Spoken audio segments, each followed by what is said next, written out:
玩玩具。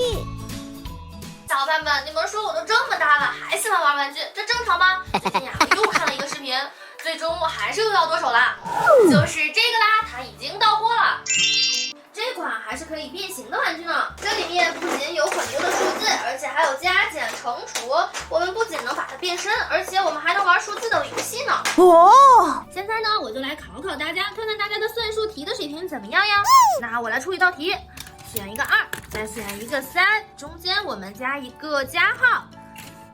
哦，这样变成了2加3等于多少呀？2加3，给大家5秒的时间思考哦，看看哪位小朋友最快的回答出我的问题。5、4、3、2、1，没错，答案就是5。没算出来的小朋友，上课可要好好听讲喽。现在我们就开始今天我们的重头戏，看它们变形之后会是什么样子呢？那我们就按顺序来，先来变形这个数字0。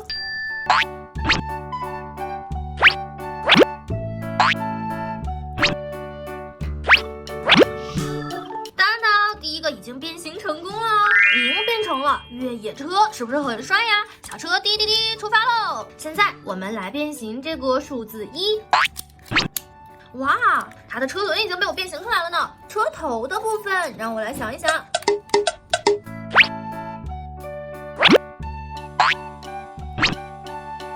哇，我已经变形成功了哦！它变成了一架坦克，是不是很帅气啊？现在我要来变形这个蓝色的数字3，好期待呀！让我们来看看它会变形成什么东西吧。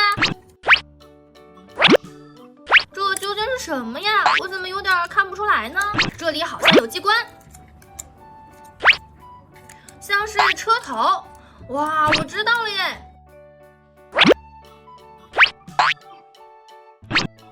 变形成功，变成了一辆大货车，像不像快递车呀？我们在网上买的东西可全部都要靠它运输到家里呢。现在我们来变形数字2。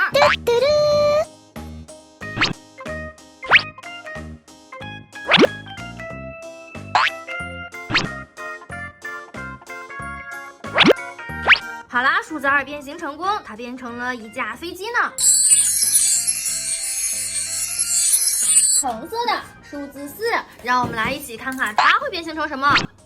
哦，难道也是一架飞机吗？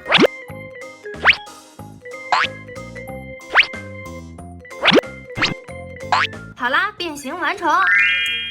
它确实是一架飞机，不过它是一架战斗机。小朋友们，你们知道拖车头的作用吗？可以在视频下方留言告诉我哟，也可以告诉那些不知道的小朋友们。开始数字5。轮子会是什么呢？啊，原来是拖车头呀！小朋友们，你们知道拖车头的作用吗？可以在视频下方留言告诉我哟，也可以告诉那些不知道的小朋友们。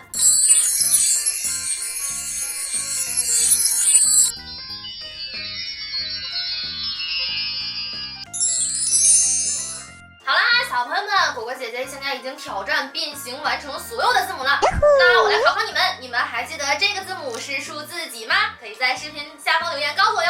下期再见吧，拜拜。